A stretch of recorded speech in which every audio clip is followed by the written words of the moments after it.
I like those woos over there. Wow, this is exciting. All right, so I'm super excited and sad. I have mixed feelings right now. I'm excited because you guys did a bunch of service today, and that's kind of what we're going to be talking a little bit about in this session. But I'm also sad because this is our last Access session. Oh, that's so sad. Wow, you guys have been so cool, though. Loved hanging out with you. As we dive into this beginning part of the session, I want to ask you guys a question. What is one thing that you can't go without? Now, you can't say water, you can't say oxygen, because that's obvious, but what's one of those things that you absolutely need in order to survive? Take a minute and talk about it.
Does anyone want to share one thing that they can't go without? And if it's really creative, we may or may not have something for very creative answers. Yes, in the back.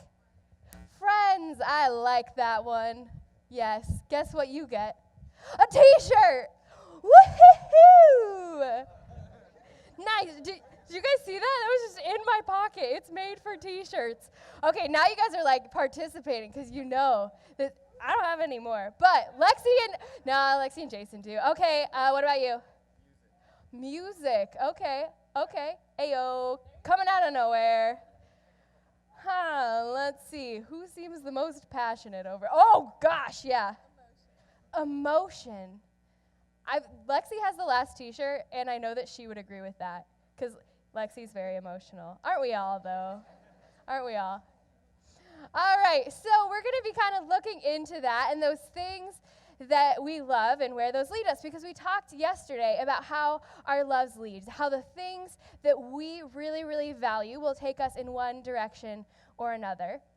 And we talked about the Shema, which is you should love the Lord your God with all your mind, with all your heart, and with all your soul. But that's not where he ends. Jesus continues on and says, the second is this: love your neighbor as yourself. There is no greater commandment than that. And so we are going to look today at what it looks like to truly love your neighbor as yourself. When my daughter comes to me and I say, hey, go clean your room, she knows better. She's not going to come back a couple hours later and say, hey, Dad, I memorized what you said to me. You said, go clean your room. What am I going to say? Oh, good job. That's what I wanted. No. And she's not going to come to me and say, Dad, I can say, go clean your room in Greek. Listen, that's not going to fly. And what if she says, you know what? My friends and I, we're going to gather together, and every week we're going to have a study, and we're going to figure out what it would look like if I cleaned my room. No, none of that's going to fly. Just go and clean it. She knows that. So why do we think that this type of thinking or this type of talk is going to work with Jesus? I mean, Jesus was as black and white as you get. He would look at people and he'd say, why do you call me Lord when you don't do what I say? He says that in Luke 6:46. Why do you call me Lord when you don't do what I ask you to do? I mean, why would you call someone your master and then not listen to him? And he says in Matthew 7:21, he goes, listen, not everyone who says to me, Lord, Lord, is going to enter the kingdom of heaven. It's only the one who actually does the will of my Father who is in heaven. Oh, guys, I love Francis Chan. He's so good. But it's interesting what he says. You know, when our parents tell us to clean our rooms or do the dishes, we don't go to them and say, I've studied what you've said. I learned it in 5 different languages, right? Because that's not how that works. So why should that be the way it works with God? And yes, we want to study the Word of God, but we also want to make sure we're following the Word of God and actually doing what he commands us. Because if we're calling him Lord, then we should be doing what he asks of us. So as Kristen said, this presentation is called Spend Yourself. And we're not only going to be looking at what it looks like when we spend ourselves for others and other people and follow the commandments of God and actually do what God asks us to do, but we're also going to be kind of looking at what the future might look like, or how our futures will change if we change the way that we spend ourselves. And the future can be different things for different people. So, who here still has their workbooks that we gave them yesterday? Every single hand should go up in this room. Oh no. Do we have any extra workbooks in the back? Yes, no? If not, we have a drawing space in the Spend Yourself section, and you can use your notes section in your other booklet if you don't have a workbook. But I want you to take a minute to draw what you think the world is going to look like in 2050. That's in 31-ish technically, because it's almost 2019. I'm really bad at math, guys. I think it's in like 31 years. So what's the world going to look like in 31 years? Take a minute to draw it.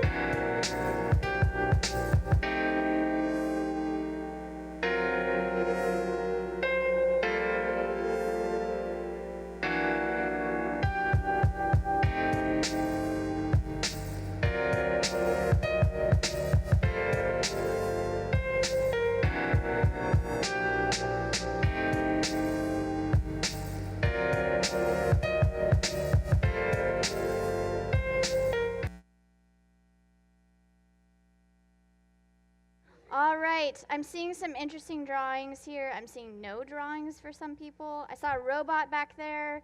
We're just going to be attacked, and there's going to be nothing good in this world.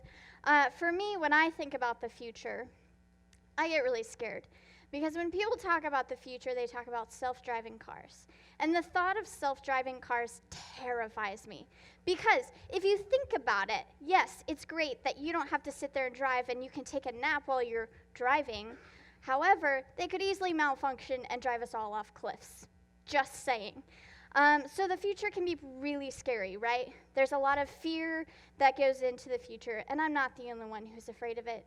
Really old men like my grandpa are afraid of it too. My grandkids bought this Nest Learning thermostat. Programs itself, connects to their precious phones.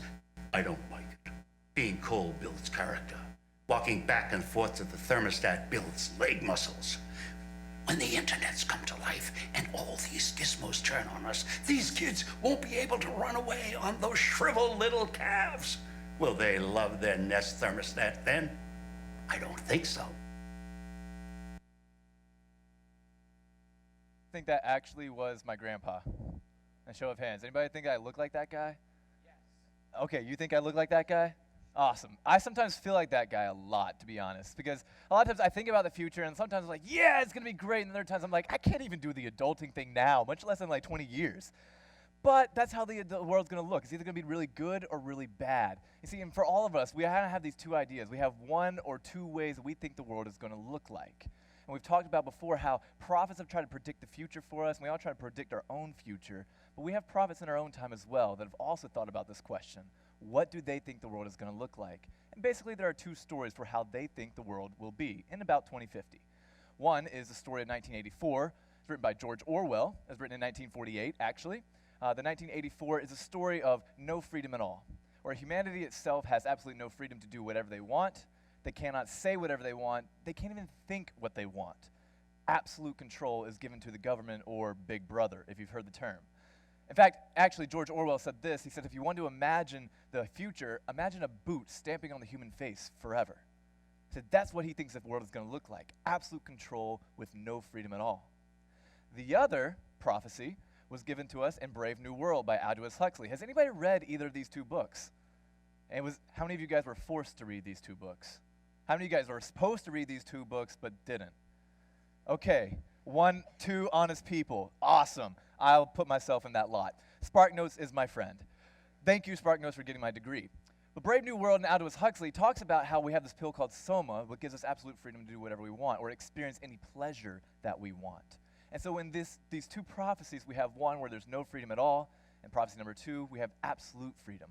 And we want you guys to ask yourselves this question: whose prophecy do you think came true? In fact, we want you to discuss it with your friends, and I'm going to be coming around and asking. So talk about it amongst yourselves for about a minute. Ready, go.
Two hands, we have freedom is absolute delusion. That's the freedom.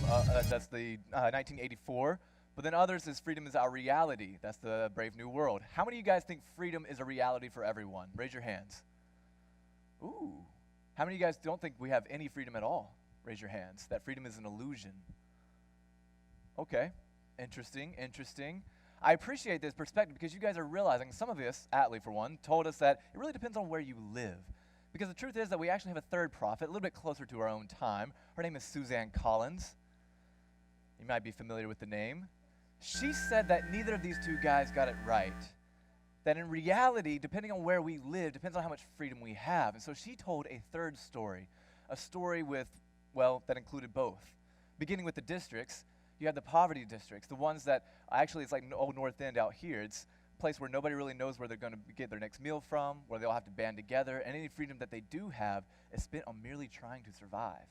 They have poor education, which leads oftentimes to poor jobs. They lead to poor jobs. That means they can't really pay for the medical bills. Poor health.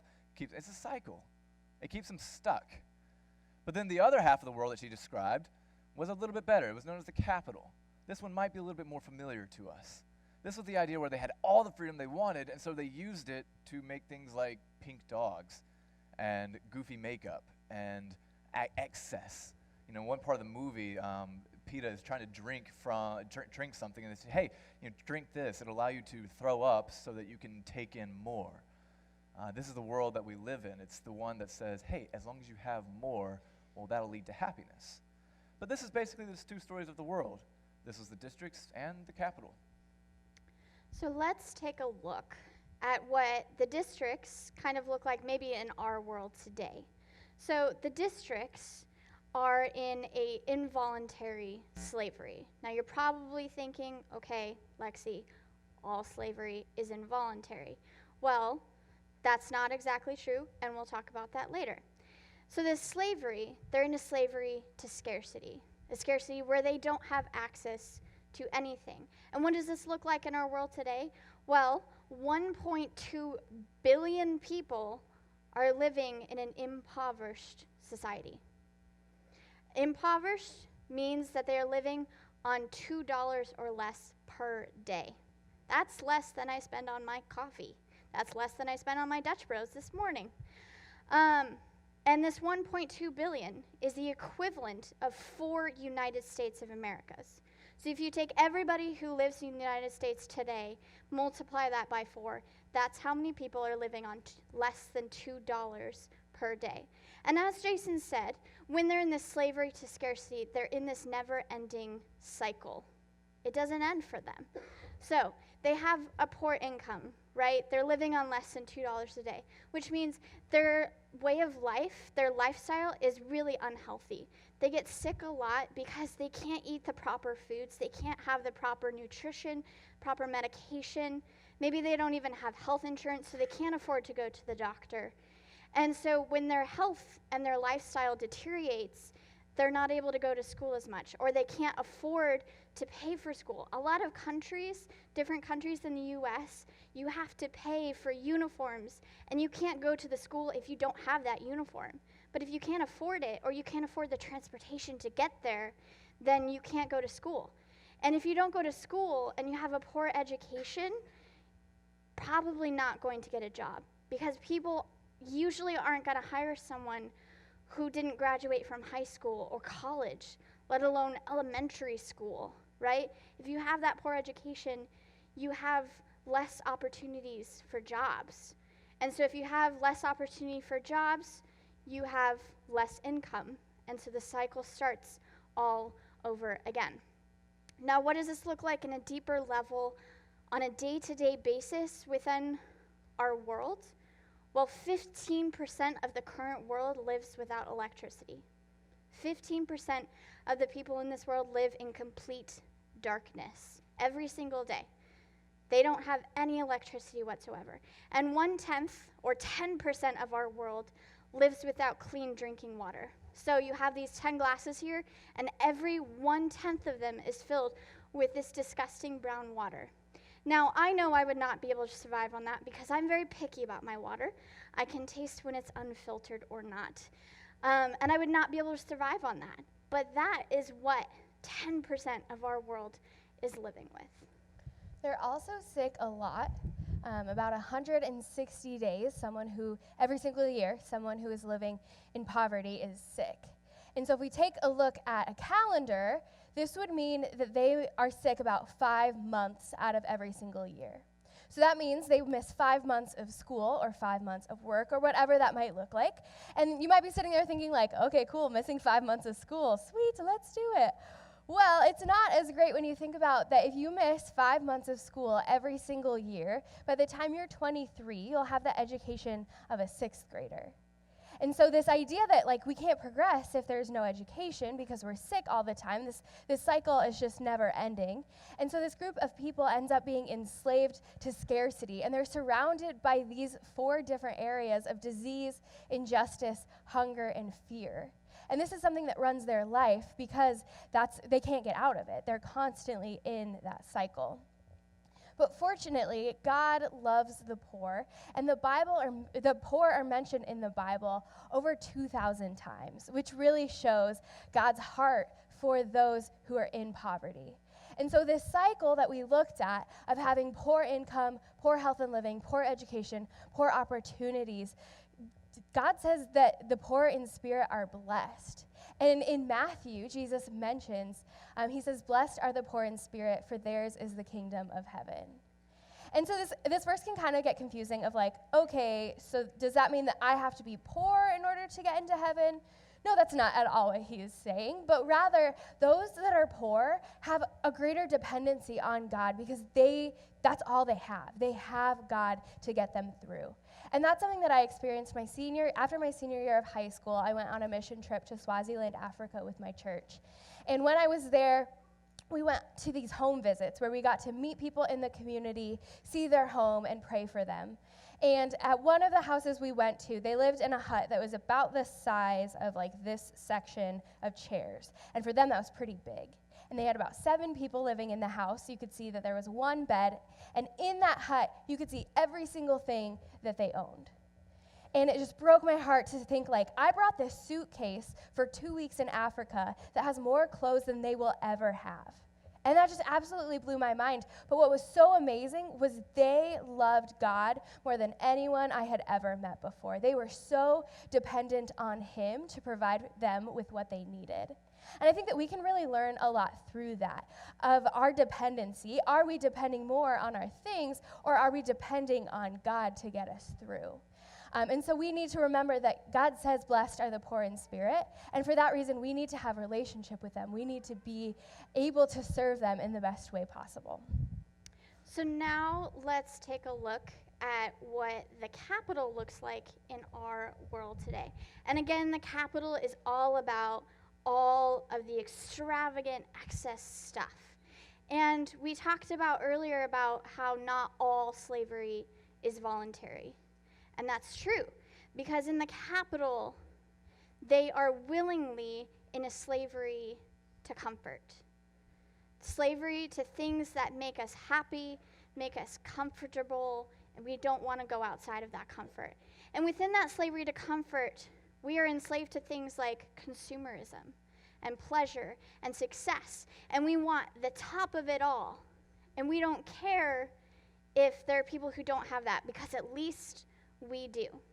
So let's take a look at what a slavery to consumerism looks like in our world today. So this looks like 53% of millennials, which are people our age, who say that they would rather have their smartphone than their sense of smell. So this half of the room has their smartphones. Yay, you have the newest iPhone. Congratulations. So this side of the room, you have your sense of smell. You can taste all the wonderful ice cream and pizza that you could ever want. But you have a really crappy flip phone that doesn't take pictures and can only make phone calls. You can't even text on it. But you can eat pizza and enjoy it. You guys, you can take pictures of all the food you want, but you can't taste it. That's what 53% of millennials want. They would rather have their smartphone and be able to take Instagram pictures of their pizza than be able to taste it. And that's really sad, because pizza's really great. But this slavery to consumerism means we want the best of everything, and we want access to everything, whether it looks ridiculous or not. An accessory that allows you to maintain the look of a traditional wristwatch while benefiting from the Apple Watch technology. This is the Duo.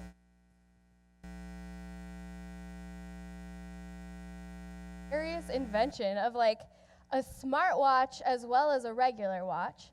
But really, this makes sense. I understand why 53% of millennials would rather have their smartphone than their sense of smell. Like, I would probably sometimes rather have my smartphone than my sense of smell, because our smartphones, they can do a lot for us. What can they do? Well, they can text, clock, calendar, games, calculator, addresses, credit cards, maps, notes, music, movies, social media, shopping, dictionary, encyclopedia, ruler, unit conversion, carpentry tool, translator, video chatting, voicemail, flashlight, Uber, books, TiVo, movie rental, surveillance, remote ignition, data security, airline tickets, mix and record music, radio, phone book, coupons, dating, clock in, clock out, gift cards, Google search camera, track fitness, email, bank, weather, stocks, word processing, presentations, insurance, metronome, tuner, cookbooks, newspaper, magazines, Bible, porn, teacher, heart rate monitor, TV remote, photo editing, make sales, track inventory, receive donations, survival guide for the zombie apocalypse, to diagnose symptoms, find friends, TV, QR barcode scanner, order food, movie show times. Your lost stuff will be found in a dog whistle. Thank you. That's all the things your phone can do. Wow. But we were missing something. Your phone, it can make calls. I don't know if you guys knew that. I sometimes forget, because I'll get a call and I'm like, what is happening? Oh, Hi, Mom, how's it going? Who calls anymore? So there's so many things that we can do with that, and that sounds really awesome, but it tends to feed this consumer mindset of we need to have it all the time. And one way that that's kind of been introduced to us is at a really young age, kids are now starting to get this idea of having everything at their fingertips. So this is a fun little toy for kiddos to play with, where your phone won't get destroyed, but now the kid knows what a nose is. That's pretty fun. So that's a new invention that we have for kids, but we also have more. This is the swipe and wipe. Yeah, that's gross, isn't it? Yikes, no thank you. But if you think about it, like if you're a parent teaching your kid how to use the bathroom, like they have to sit there for a while, and instead of like having them read a book or something, this makes a lot of sense because they can just sit on an iPad and play a game. That's awesome. But we also have this little thing. This is called the iNap. So if your baby's being fussy, you can just put them in their little chair, put them right in front of an iPad, and set them on their way. And so these make a lot of sense. This seems like a really easy, quick fix, but it's creating, and just this world that we're living in now, has what's called digital natives, where most of the people from the past, they would be considered immigrants because they didn't necessarily have all of these digital resources. They've had to learn them. They've had to come into this world. But most of you guys and most of the younger groups of kids, you guys have always had this, and it's a really awesome resource that we have, a really awesome way to be able to use this, but it's starting to change the way that we connect with people. And we talked a little bit about this in Alone Together. We, as a generation of people, are the most connected that we will ever be. We are able to connect with anyone at any instant, to be able to talk to them about anything. But we are also the most lonely generation. We are constantly surrounded by people, while at the same time feeling completely alone. And if you talk to like a lot of people that have tons of Instagram followers or they have a really popular YouTube channel, most of them will say that they have this community of people supporting them, but through all of that, they feel alone. And I know that the more likes I get, the more followers I get, I think that that's going to take me to that place that fills me with contentment, but I always end up feeling more and more lonely than I did before. Because Hobart Maurer was one time the president of the American Psychological Association, and just before he died, or rather committed suicide, he said that we are in the high noon of progress, yet the specter of loneliness haunts us still. Because we have given ourselves the ability to call ourselves sick rather than sinful, we have become slaves to pleasure. That was his assessment of the American youth. Just before he died and committed suicide, he saw no hope in it. But he wasn't the only one that recognizes this. You guys might know the name of Philip Hoffman. You might recognize his face better than you know his name. If you've seen the Hunger Games movies, he was actually on set as one of the main characters. And just before he also overdosed, he actually sent out a tweet that said, "I am at the height of my career. There is no going down for me from here." Which is interesting, because if that's true, then why did he say this in a PBS interview?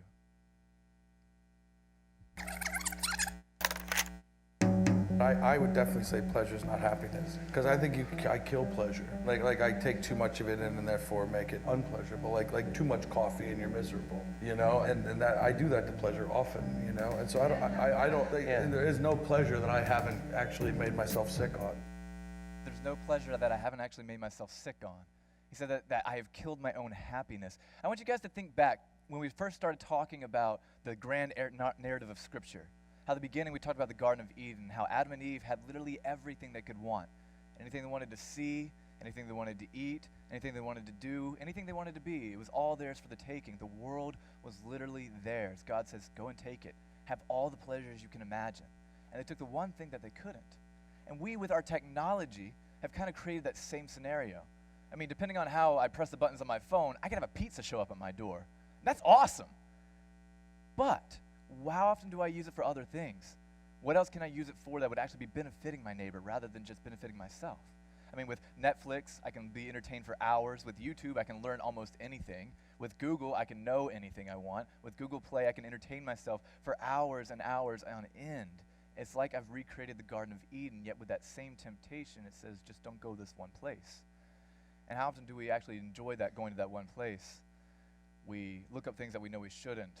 We visit porn sites, Pornhub, xxxvideos.com.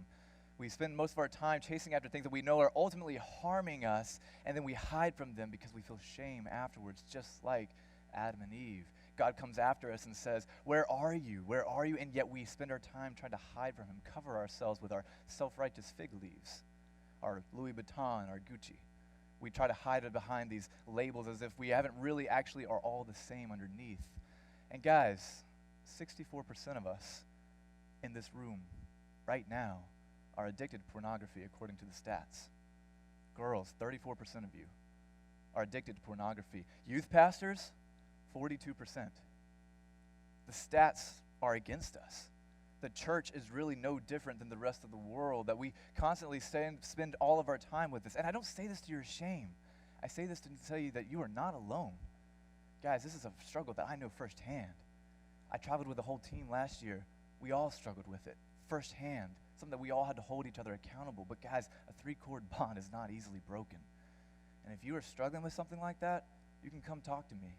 You can come talk to Kristen. You can come talk to Lexi. We'll actually walk with you and begin to help you find somebody that can actually walk with you through this process and so you can find freedom. But why would you want to find freedom from this to begin with?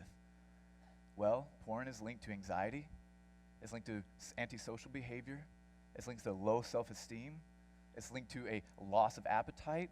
It's linked to lack of cognitive functions. Here's something that actually fascinates me as a psychology major. When you actually study the effects of porn on the brain, the parts of the brain that's responsible for memory shrink. The parts of the brain that's responsible for pleasure grow to sizes that they were never intended to be to begin with.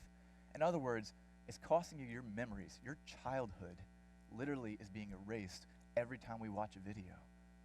It's destroying our humanity, literally. Your freedom is literally on the other side of conquering this temptation. Guys, it's your life. What do you want from this? And I can tell you guys firsthand that the degree that you struggle with this, to the degree that you fight against this temptation, is to the same degree that you're going to discover a God who is on the other side saying, my child, I am going to fight for you. I want you to be free. I designed you to be greater than this. I designed you to do great things. I designed for you to love and be loved by somebody and be loving other people, and yet this was not what I intended you to be. This is not what I intended for you. And this temptation is something that he doesn't want you to wrestle with for the rest of your life. And if you don't come clean with it, you will. And the rest of your life is ahead of you. What are you going to do about it? I ask that you guys just come talk to me. I won't shame you. The first thing I'll say is how brave you are for talking to me. The second thing I'll do is I'll ask you about mentors in your life. Third thing I do, I will help you find the resources necessary to fight against the temptation and take your life back. But it's up to you to take that first step. Guys, these things hide in the darkness. They love it. Expose it to the light, because that's where life truly is. And if you want life, then step into the light with me. I have made that step with about a dozen other friends so far, and we have found freedom from this. And we have found that we have experienced more joy, more peace, more happiness than we ever thought imaginable. And we love with an outright righteous kind of love that we have yet to see in anybody else. Your marriage, your career, the one that you love the most is waiting for you to do that. Take that step with us. Step into the light with us, guys. I ask that you do that with me. So our slavery to pleasure is clearly not working for us. Constantly thinking that this next step is going to make me happy leaves us broken. And how do I know that? How do we know that? Well, Brené Brown says that we are the most in-debt, obese, addicted, and medicated adult cohort in U.S. history. The more pleasure we have, the more access we're starting to have to anything, which would sound like the greatest thing ever, the more disappointed it only ends up leaving us. And in the moment, it might seem like an awesome satisfaction, but it doesn't last long term. And I think that we have this excess. We have so much that we don't even know what to do with it, and this can be seen in our waste. We throw out 40% of the food that we have. In this entire country, 40% of the food that is here will be just tossed out because it won't be eaten. And then we look back at the districts and we see people who are living in poverty that don't have any access to food. So we have all of this and we just say, you know what, I don't need it. I don't need that at all. And PETA and Katniss kind of experienced this in the Hunger Games. I want a piece. There, fine. Oh, I can't handle that thing. Here, What's this? it's for when you're full. makes you sick so you can go on eating. How else could you taste everything? So they say it makes you sick so that you can go on eating. So we have this little potion for you. And for them, this is probably very overwhelming. They lived in a place where they didn't really have access to food. And then they go out and they're like, you have all of this extravagant food, but your stomachs are only so big. So what are we going to do? We're going to give you a potion, and you'll just take it, and then you'll be able to eat again. And, we don't really have that, but I'm curious, how much of that kind of sounds nice? There's all of this great food. I want to be able to keep eating it. We're not kind of living food to its purpose of giving us nourishment and being able to carry on with that. Instead, we want to just feed ourselves until we become sick. So this excess isn't working. It's not helping us. And if it was, this number would be way smaller. We have almost 45,000 suicides a year. And guys, I've experienced this firsthand. I went to a school where it looked like we had it all together. We were successful. Everybody seemed like they had the perfect life. But in about a year span, there were 3 students at my high school that committed suicide.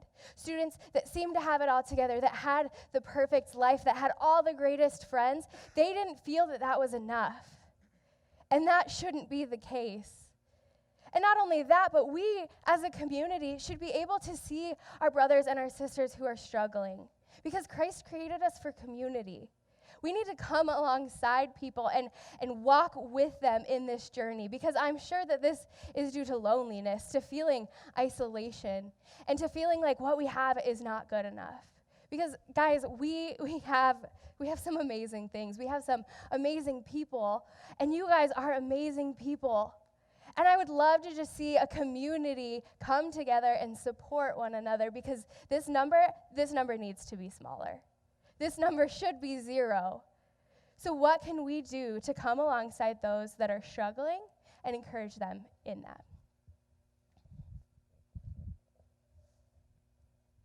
Because if this number is so high, why should start asking ourselves a question? What are we slaves to that's actually keeping us behind?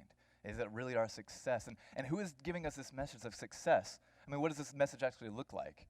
I mean, many of us have bought into the lie that to be happy, well, first of all, we're born, and that's nothing. I mean, congratulations, you did it. Or rather, you didn't do it, somebody else did it for you. But you're born. Then you go to school. Why do you go to school? Because you have to get good grades. Why do you have to get good grades? Because then you have to go to college. Why do you have to go to college? Because you have to get a good job. Why do you have to get a good job? Because you have to have kids. Why do you have to have kids? Because that's what everybody does. You want to buy that SUV, you want to get the mortgage, you want to have the kids, you want to actually get the raise so that you can then support the kids, because, guys, we are expensive. And then you want to get that 401k so that you can retire and go off the rest of your life away. So you spend your entire life for the last 5 years of it to spend on yourself. And that is what we call the American dream. And we spend our entire lives climbing this ladder of success on the wrong wall. And as we're climbing those rungs of the ladder, we actually realize that we're missing Jesus, because he is on the way down. I've got to get in the right company. I've got to climb the corporate ladder. Man, I have to. If you're an academic, you've got to publish the right number of books and get the right speaking. You got to do all this stuff. And you keep climbing all the way up. And the rest of your life is simply one big climb. Here's the secret of the cruciform life. While you're climbing this ladder and you think you'll find Jesus somewhere at the top, you're going to pass Jesus on your way up, because he's climbing down. You are going to ascend thinking that he's up there and he's been descending all along because he wants to be a doulos, a slave at the bottom. That's incredible. Discipleship is found in descent. And the choices of descent are hard and courageous. That is what Jesus is calling us to, and nothing less. It's the upside down life, right? Like, it's the first will be last and the last will be first. If you want to gain your life, you have to lose it. If you want to lose your life, well, spend it on yourself, because that's the only option that we have. I mean, you really do have 2 options. You realize that, right? Spend yourself on others or spend others on yourself. And many times we choose the latter because we miss the opportunity, we miss the vision of what the good life is all about. Guys, I'm not trying to say that your life is going to be miserable. I'm literally telling you that by doing this, by humbling yourself, you will be exalted. You will experience more joy, more contentment, more real life than you've ever experienced up to this point. You say, I just want to be happy. Well, here it is. Humble yourself. And then the God of the universe himself will exalt you. Because the slavery to comfort is not working. It's this prison of our own making. It's this self-focused prison that we're created with ourselves with 4 walls. Those 4 walls are essentially comfort, pleasure, status, and possessions. The more we try to get, the less we actually have. The more we actually think we have, the less we realize we do. And if you want to actually think about it, we're not even the only ones realizing this. Like, if you talk to people, guys, I've met people that are all the way up at the top. I came from Nashville, talked with a singer. You actually know her name is Lauren Daigle. All right, she says that once you climb to the top, you realize that there's nothing there. That then everybody's actually trying to get to your status where you are, but it's actually an empty place to be because then you don't actually know who your friends are. You don't know who you are. And maintaining your identity, maintaining your family, maintaining the real you at the top of that ladder isn't actually helping. And she said that she has so many other friends that are actually also in that same battle with her. That we're all trying to climb to the top. We're all trying to get more things. We're all trying to be happy by getting up there. But even the people up there are recognizing that this is crazy. That it's actually, well, we're living our lives in a bubble that's not actually bringing us satisfaction. More of that later. But if you actually want to compare these 2 worlds, these 2 stories that we've talked about so far, I mean, guys, I keep on my right hand a ring. On the inside of that ring is the words Matthew 16:26. What does it profit a man if he should gain the whole world and lose his own soul? Because this is something that it's close to my heart. Because to be honest, I had everything that I wanted at 19 years old. Guys, it's a scary world when you get everything you want at 19 years old. You realize that maybe the dreams of the good life are a little bit lower standards than I had thought they were. I had to elevate my standards. I had to dream bigger, see a bigger vision for what was actually the good life was all about. Because I found that I had a desire that nothing in this world can meet. And if I have a desire which nothing in this world can meet, then that must mean that this is a place where my hope should not be. And I had to wake up, dream bigger. But we want to compare these 2 worlds, and we see that on the one hand, we've got the world of the poverty, the districts, in 1984. This is the story that we've been telling.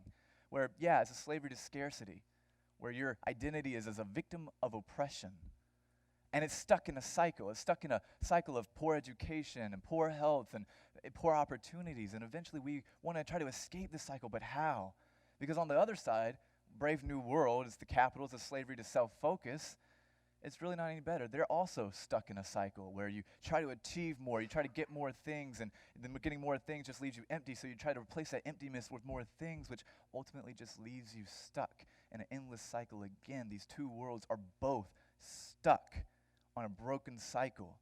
We're trusting in broken systems to fix what's broken in us. One leads to external slavery, the other leads to internal slavery. One sends us to prisons on the outside, one is a prison on the inside.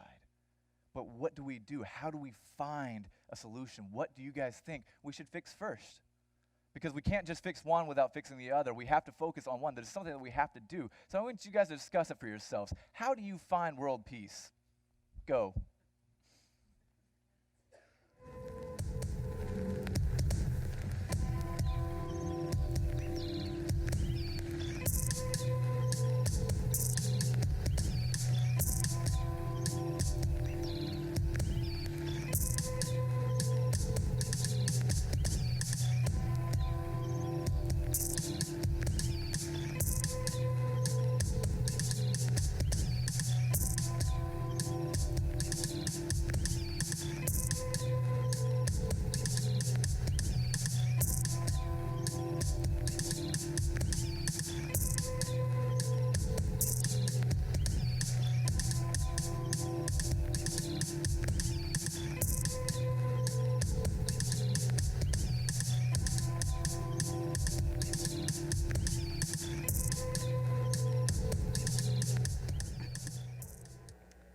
All right. So, by show of hands, how many of you think we should fix the districts first? 1, like maybe 2. Okay, maybe 3 then. The Capitol. Okay, how many of you just don't really care? Usually we have a lot of hands go up. I'm impressed. Maybe you're just all liars. So this can be a tricky question to ask. It can be a tricky question to answer. And you're probably sitting here thinking, okay, this sounds great. I'd love to fix the districts. I'd love to fix the Capitol. I'd love to have world peace. But I'm just a high school student. I'm just here living in Oregon or Washington or Idaho or wherever you're from. And I'm just trying to get through school. Just trying to get through high school, just trying to get good grades and live the American dream, you know? I wasn't made for this. I'm not, strong enough to fix all that's wrong in the world.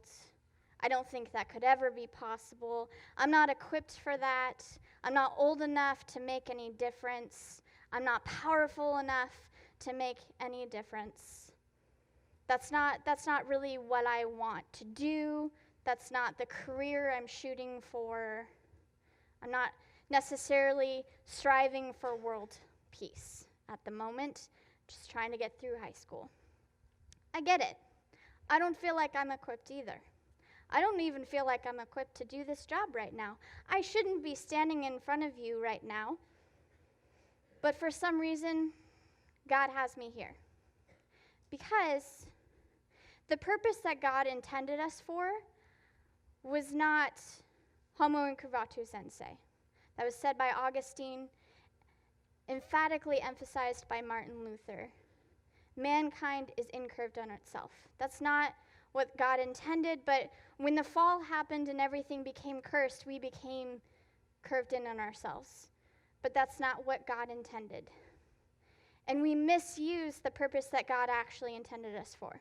So I'm going to give a really cheesy example of this because I love cheesy examples and I love all the cheese. So Kristen and I are going to do a doubles ping pong tournament because we love ping pong. We're so good at it. I'm not good at it. I have no idea if Kristen is. But we love ping pong. So we're getting ready for this tournament, and we're waiting for our competitors to show up. And we go into the closet where the ping pong paddles are held, and we realize that someone stole all but one of the ping pong paddles. And you can't really play a doubles ping pong tournament with only one ping pong paddle. So I decide, being the gracious person that I am, that she can use the ping pong paddle. I'll just use something else. So I decide to go through my backpack, and I find something that I will use as my ping pong paddle. I'll use the MacBook Air that we bring on every trip, and I'll use that as my ping pong paddle because it's a nice flat surface, it's small, it's easy to kind of swing, and it would make a great ping pong paddle. So we're getting warmed up, we're doing our exercises, our stretches, and then our competitors walk in, and they look like this. 亦都應付㗎。嗱呢板靚啊，再一板發力，好衝㗎。陳生話夠埋一個車身，再一個關斗，再夠埋㗎，再放高，盡量表演。嗱許真才呢板咧，呢板縮矮仔啦，俾佢啊。嗱如果陳生話呢個波自己唔擋啦，俾許真才擋翻個總。Well, first of all, we'd be creamed, and second of all, so would the MacBook Pro.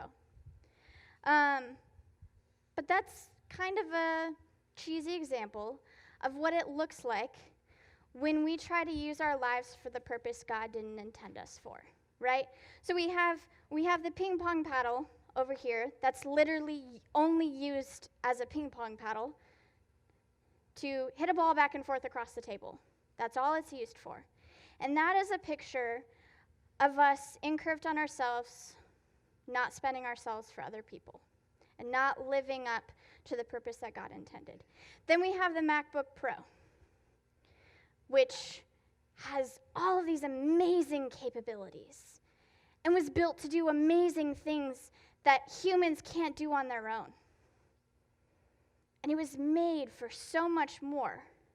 So when you take this thing that was made for so much more and bring it down to a level of just hitting a ball back and forth across the table, you're completely depleting the purpose of that MacBook Pro.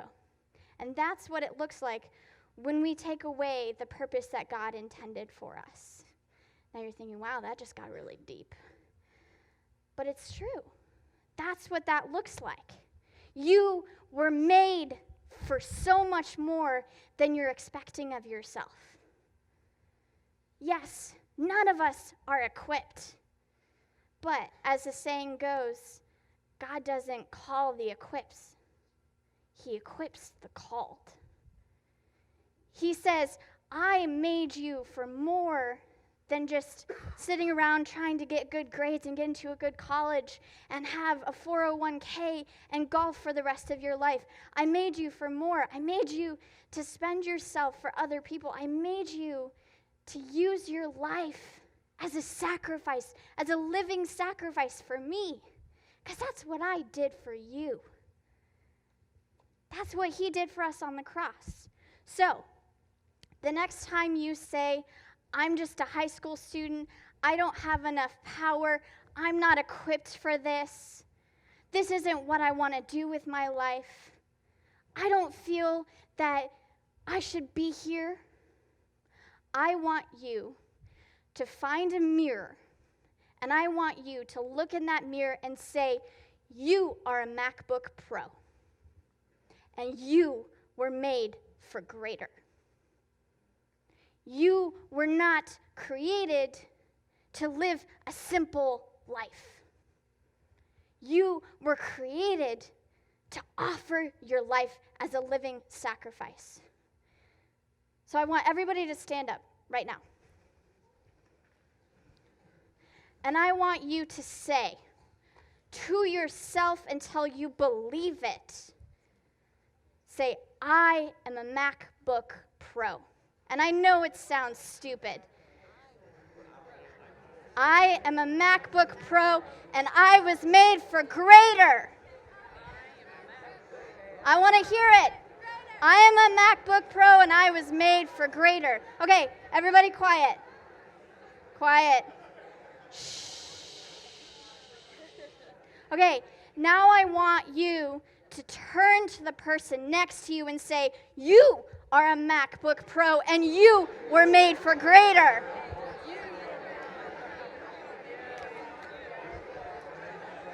All right, everybody sit down.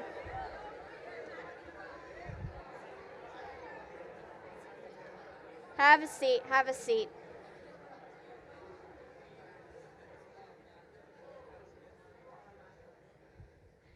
You guys right here, you're all MacBook Pros, and you were made for greater. You guys are MacBook Pros, and you were made for greater. You are MacBook Pros, and you were made for greater. You guys back there, you guys are all MacBook Pros, and you were made for so much greater. You guys are MacBook Pros, and you were made for greater. You all are MacBook Pros, and you were made for greater. You guys are MacBook Pros, and you were made for greater. I am a MacBook Pro, and I was made for greater. So, when you're feeling down on yourself, when you're feeling insecure, I want you to find a mirror and say, you, sir, you, ma'am, are a MacBook Pro, and you were made for greater, and then walk away with all the confidence you got. Because that's what God created you for, was to be a MacBook Pro. He created you for a greater purpose. He created you for that greater purpose to lead others to Him, to Himself. So we could seek towards this ultimate renewal. We've been talking about this biblical narrative. Act 1, everything was created. Act 2, everything became cursed. Act 3 was the promise. Act 4, Jesus came and died for our sins. And Act 5 is ultimate renewal. And in Revelation 21, it talks about this ultimate renewal. It said, He will wipe away every tear from their eyes, and death shall be no more. Neither shall there be mourning, nor crying nor pain anymore, for the former things have passed away. And he who was seated on the throne said, Behold, I am making all things new. What a wonderful thing to rejoice in. That is what we have to look forward to when we are living for our greater purpose. When we are striving to bring people to Jesus and say, you were made for a greater purpose. And that purpose is looking forward to this ultimate renewal. And obviously, we're not quite there yet. Jesus has come the first time, but he hasn't come the second time, and we're expectantly waiting. And we're in this 4.5 stage of waiting for this renewal and trying to figure out what our lives look like for Jesus and how many other people we can bring to Jesus. And you know what I want to see when that ultimate renewal happens? I want to see each and every single one of your beautiful faces in heaven with Jesus. Just picture it.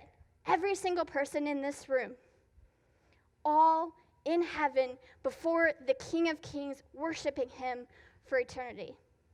That looks like a pretty good picture to me. And so we actually are created for that 4.5, that here and now. Whereas, like you said, you're right, that we are not equipped yet. But as the cross, Jesus did something absolutely incredible. Not just that he died, but that the veil was ripped and the Spirit escaped. The Spirit of God escaped, and every believer became the dwelling place of the Spirit. That means you and I are each equipped for a purpose. That we are engaged, that we are equipped to do something for the church, to build up the church, to bring about healing, to restore what has been broken, to continue what Jesus started and finished on the cross. He says, I invite you into that with me.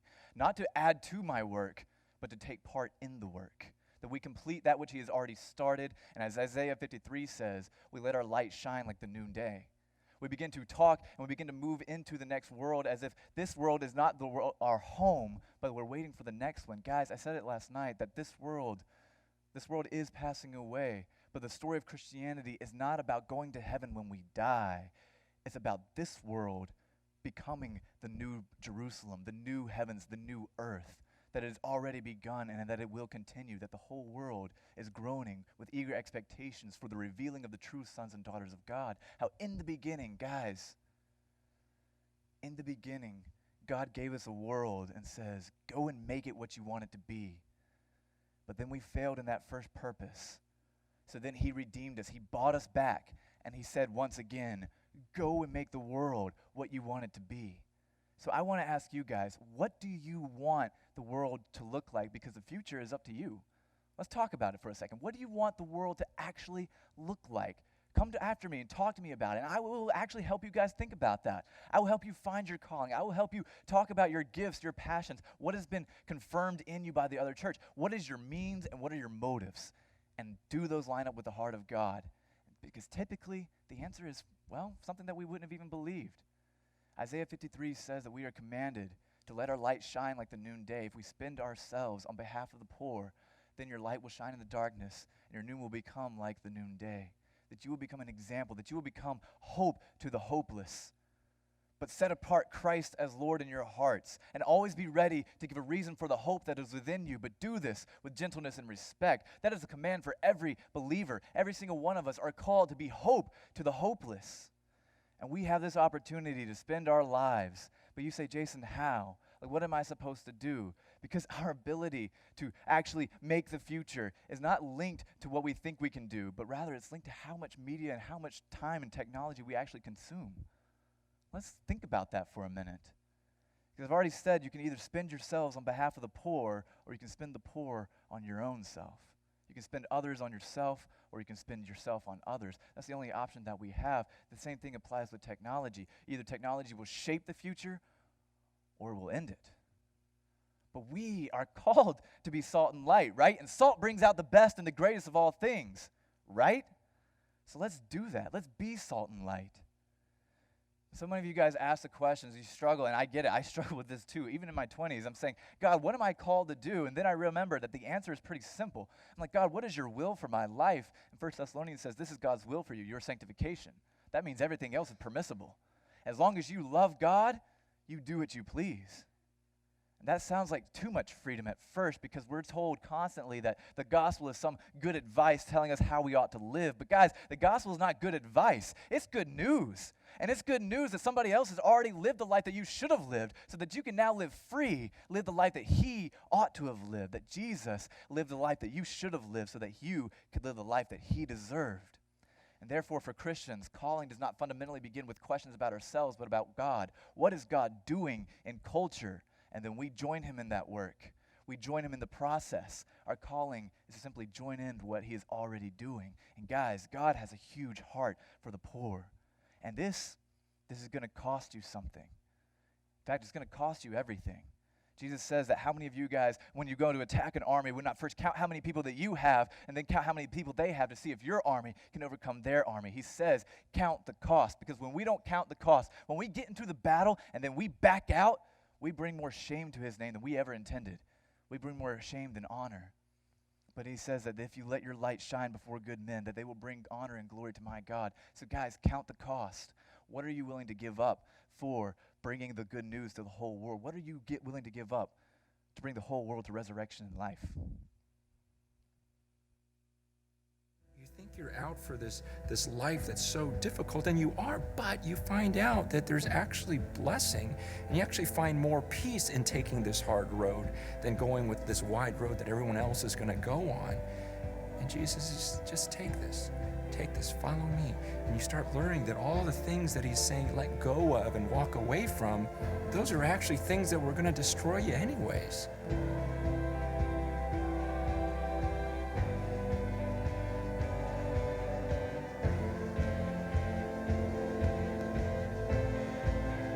Jesus says, if you're going to try to save your life, you're going to end up losing it. But if you lose your life for my sake, then you're going to find it. In other words, if you're going to try to hold on to all these things and try to save every bit of life and everything that brings you pleasure, he goes, you're going to end up losing your life that way. But if you would surrender to me, if you would just trust me, trust that I have something better, and let go of everything else, he goes, then you're really going to find life. He says, trust that I have something better and you're going to have a good life. It's so backwards to us as humans in this perspective that we have. Like, we see these things that make sense. Like, okay, I'm going to gain all of this and then inside I'll feel better. But we have to lose in order to gain. And that doesn't make sense. That's not something that's easy. And the only way that we can do that is through leaning into Christ and leaning into what he is calling us to do. And he's calling all of us to something different. None of your guys' lives are going to look the same, and that's good. It's good that the way that we're spending ourselves are going to look different. And so I could tell you guys, get involved in this organization, find this for yourself, but you each individually have the opportunity to be able to go out and find what's best for you, the best way for you to be able to serve those around you.